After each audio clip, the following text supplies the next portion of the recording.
ગુજરાતની અંદર હવે સ્થાનિક સ્વરાજની ચૂંટણીઓ આવી રહી છે અને આ જ સમય દરમિયાન હવે આમ આદમી પાર્ટી હોય, કોંગ્રેસ હોય કે ભાજપ હોય, તમામ તનતોડ મહેનત કરી રહી છે. હજુ ચૂંટણીની તારીખો જાહેર નથી થઈ એ પહેલા જ તમામ પક્ષ અલગ અલગ જગ્યા ઉપર જઈને એવો દાવો કરી રહી છે કે અમે આ બેઠક જીતવાના છીએ અને આમાં હવે સામેલ થઈ ગયું છે આમ આદમી પાર્ટી. આદિવાસી વિસ્તારની અંદર નર્મદા જિલ્લો હોય, ભરૂચ જિલ્લો હોય કે કોઈ પણ વિસ્તારો હોય, હવે ત્યાં જઈને આમ આદમી પાર્ટીના નેતાઓ એવું કહી રહ્યા છે કે અમે આ તાલુકા પંચાયત અને જિલ્લા પંચાયત જીતી રહ્યા છીએ. હવે આ તમામ બાબતે મનસુખ વસાવા મેદાનમાં આવ્યા છે અને ભાજપ સરકારના જેટલા પણ નેતાઓ છે, કાર્યકર્તાઓ છે, તેમનો ઉધડો લીધો છે. નમસ્કાર, આપ જોઈ રહ્યા છો નિર્ભય ન્યૂઝ અને હું છું આપની સાથે રિદ્ધિ. આપણે જોવા જઈએ તો હવે ટૂંક સમયની અંદર સ્થાનિક સ્વરાજની ચૂંટણી નજીકમાં છે, એટલે કે તાલુકા પંચાયતની ચૂંટણી હવે નજીકમાં છે, જિલ્લા પંચાયતની પણ છે.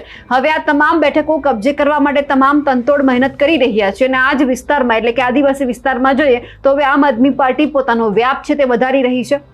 એટલે સ્વાભાવિક છે કે આમ આદમી પાર્ટી હવે ઠેર ઠેર જઈ અને પોતાનો પ્રચાર કરી રહી છે અને આ સમય દરમિયાન જ્યારે અલગ અલગ જગ્યા ઉપર જે એમના જે જિલ્લા પંચાયતના પ્રમુખ છે, જે નિરંજન વસાવા છે કે બીજા કોઈ પણ નેતા હોય, ચૈતર વસાવા હોય, આ બધા લોકો જાય છે અને ત્યાં જઈને એવો દાવો કરે છે કે અમે આ બેઠક જીતી રહ્યા છીએ, અમે આ જિલ્લા પંચાયત છે, આ તાલુકા પંચાયત છે તે જીતી રહ્યા છીએ.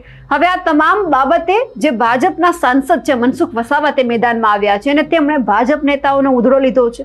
ભાજપ નેતાઓને તેમણે કહી દીધું કે આમ આદમી પાર્ટીના કાર્યકર્તાઓ અલગ અલગ જગ્યા ઉપર જઈ અને એવું કહી રહ્યા છે કે અમે આ તાલુકા પંચાયત હોય કે જિલ્લા પંચાયતો એ જીતી રહ્યા છીએ, તો તમે શું કરો છો?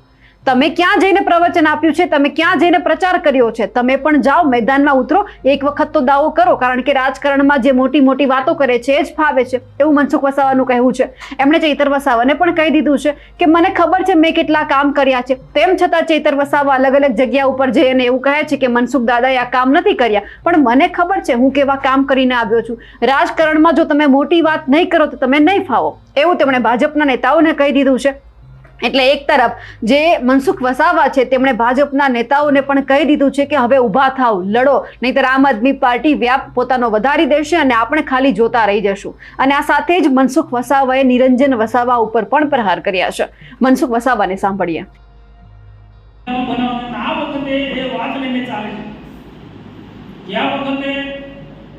નર્મદા જિલ્લા પંચાયત આમ આદમી પાર્ટી, તાલુકા પંચાયતો બધી જ કબજે કરવી લગભગ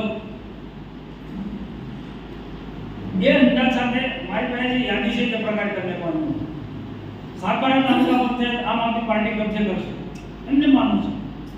ડેડિયાપાડા તાલુકો કબજે કરવાનો ચિંતાને પણ ઓર ગઢેશ્વર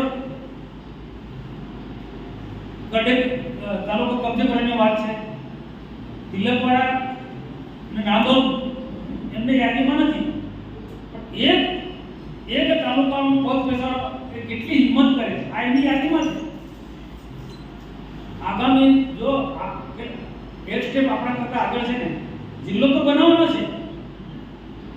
જિલ્લો આમ આદમી પાર્ટી આ એમની વાત છે, આ એમના જૂથની અંદર, એમના ગ્રુપની અંદર, પ્રદેશની અંદર આમ આદમી પાર્ટીની એમને રિપોર્ટ કર્યો છે એ જે વાત કરું છું એને ઉપર કર્યો છે રિપોર્ટ કે નર્મદા જિલ્લા અમે કબજે કરે છે. અને દાખલો ક્યાં આવે છે? રાજસ્થાનમાં. આપ જે પાર્ટી જે પ્રકારે તાલુકા પંચાયત, જિલ્લા પંચાયત, વિધાનસભા, કેટલીક લોકસભા કબજે કરે એ એકદમ ત્યાં લોકો ચાલી ગયા. આ પૂછે છે એમના નેતાઓ કે ગુજરાતમાં આમ આદમી પાર્ટી કેટલી તાલુકા પંચાયત, કઈ તાલુકા, કઈ જિલ્લા પંચાયત? અહીંના જે લોકો, એમના નેતાઓએ એ રિપોર્ટ કર્યો કે અમે નર્મદા જિલ્લો જીતીશું, નર્મદા જિલ્લા પંચાયત જીતીશું. ઝઘડિયા, વાલિયા, નેત્રંગ ત્રણ તાલુકા પંચાયત અમે જીતીશું. આ સ્વપ્ન છે એમનું, તો છતાં હિંમત તો કરીને રિપોર્ટિંગ કરવાનું. તાલુકા પંચાયત સાગબારા, ડેડિયાપાડા અને ચિત્તા અને ગરડેશ્વર.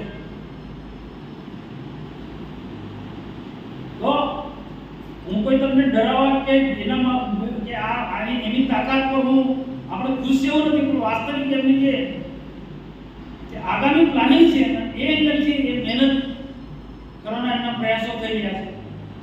એ અંદરથી મહેનત કરવાના એ પ્રયાસો થઈ રહ્યા. જયતો જુનારાજ જાય, 2 દિવસ રોકાય, આ એક પ્રકારનું ગણિત છે. રાયપુરમાં મીટિંગ કરે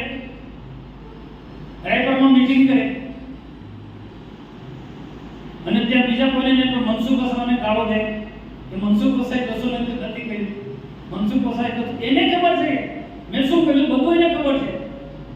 છતાં પણ જો રાજનીતિમાં બધું ચાલે, ખોટી વાત કરવાની. આજે એ કે એના નિરંજન મોટો નેતા થઈ ગયો, હવે સીધો મારા પર એટેક કરે છે. મનસુખભાઈ શું કર્યું? હવે તારો બાપ શું કોણ હતો તો મને ખબર છે. આખો પરિવાર રખડી દીધું, ગાડીની પાટા પર એની પરિવારની આખા પાટા પર લાવનાર મનસુખ વસાવા, ભીખ માંગતા હું ના મનસુખ વસાવાનો હતો. આવો મેદાનમાં નિરંજન વસાવા એના બાપને શું સ્થિતિ હતી રાજુભાઈ ખબર છે. રાજુભાઈ કેવું પડે બે સ્થિતિનું તમે જાણો છો. કેટલો ગાળો લેવો, કેટલું પૂછ્યું હતું, ખાવાનું નહોતું મળતું, એમાંથી બહાર મોકલાયો છે. રાજુને ખબર છે.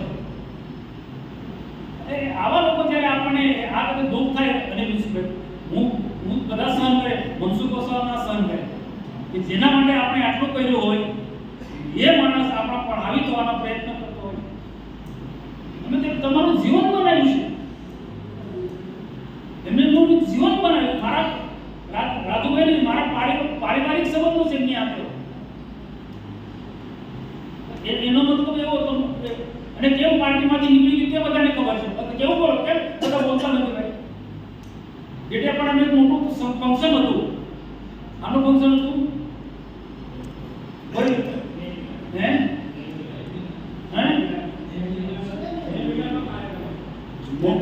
મિલન મોટું ફંક્શન હતું. મેં નાંદોદ તાલુકામાં પણ બધાને બોલાવ્યા. કાર્યક્રમ છૂટ્યા પછી આપણે આ ચોકડી ખામત ચોકડી પર અનાજ કરિયાણાની દુકાન પટ્ટી ખાલી હતી, ચોખાની ને દાળની. અમે બધા હાથે જ આવતા હતા.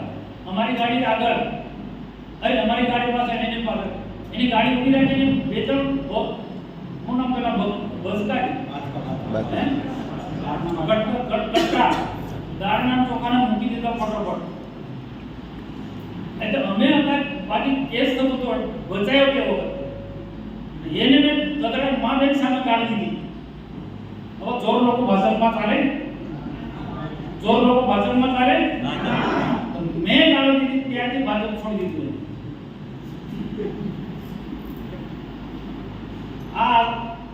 આ વાત છે. તો આવા લોકોને નમણા ના સમજે, એને શું નફટ લોકોને શું ભાજપ સરકારનું શું કામ નથી કર્યું. ફોરેસ્ટ એરિયા હોય કે પછી ગમે તેવા વિસ્તારની અંદર તમે જુઓ તો ખરા, પહેલા 15-20 વર્ષ પહેલાની સ્થિતિ નર્મદા જિલ્લાની, આખા ગુજરાતની કે ટ્રાઇબલ એરિયા શું સ્થિતિ હતી ના આજે શું છે. મોદી સાહેબના શાસનની અંદર કેશુભાઈનું શાસન છે, ત્યારથી જંગલની જમીનો અપાવી, રોડ રસ્તા, ગોકુળ યા ગામ, પીવાનું પાણીની શું સ્થિતિ હતી. બેનો ખાડીમાં પાણી ભરાતું હતું માટલા લઈને, કાં તો કુવામાં બોર તો હતા બી નતા, એ તો પછી બોર આવ્યા કેશુભાઈની સરકાર પછી. આ બધું વીજળીની કેવી વાત કેવી પડે. 24 કલાક વીજળી, પછી ખેડૂતો માટે વીજળી, ફોરેસ્ટ વિલેજની અંદર રોડ રસ્તા, ફોરેસ્ટ વિલેજની અંદર રોડ હતા, જંગલ વિસ્તારના ગામોમાં ખાસ કેવું પડે. આ જંગલ વિસ્તારના ગામોમાં ખાસ કેવું પડે આપણા લોકોએ. પછી પાંદડું નહીં તોડવા દે, ગોરાથી આગળ કોઈ જાય તો કોઈ રસ્તો બનાવવા, અનિરુદ્ધસિંહ ફોરેસ્ટ હતા તે વખતે ખબર છે. આપણે આ રસ્તો બનેનો ખાતમુહૂર્ત કર્યું, કેટલા વિઘ્ન આવ્યા. રિઝર્વ ફોરેસ્ટનો કાયદો, સેન્ચુરી કાયદો, અભયારણ્યનો કાયદો, આની વચ્ચે કામ કરે છે મોદી સાહેબના શાસનની અંદર. હવે જોવાનું છે કે ભાજપ ક્યારે મહેનત શરૂ કરે છે, કારણ કે મનસુખ વસાવાનું જો માનીએ તો આમ આદમી પાર્ટી અત્યારે બધે ફરી વળી છે અને અહીંયા ભાજપે સક્રિય થવાની જરૂર છે. ભાજપના નેતાઓ ક્યારે સક્રિય થાય છે તે જોવાનું રહ્યું. અમારા અહેવાલને લઈને આપનું શું માનવું છે કમેન્ટ કરીને ચોક્કસથી જણાવજો અને મનસુખ વસાવાએ જે વાત કરી છે તેમને લઈ આપ શું માનો છો કમેન્ટ ચોક્કસ કરજો. નમસ્કાર.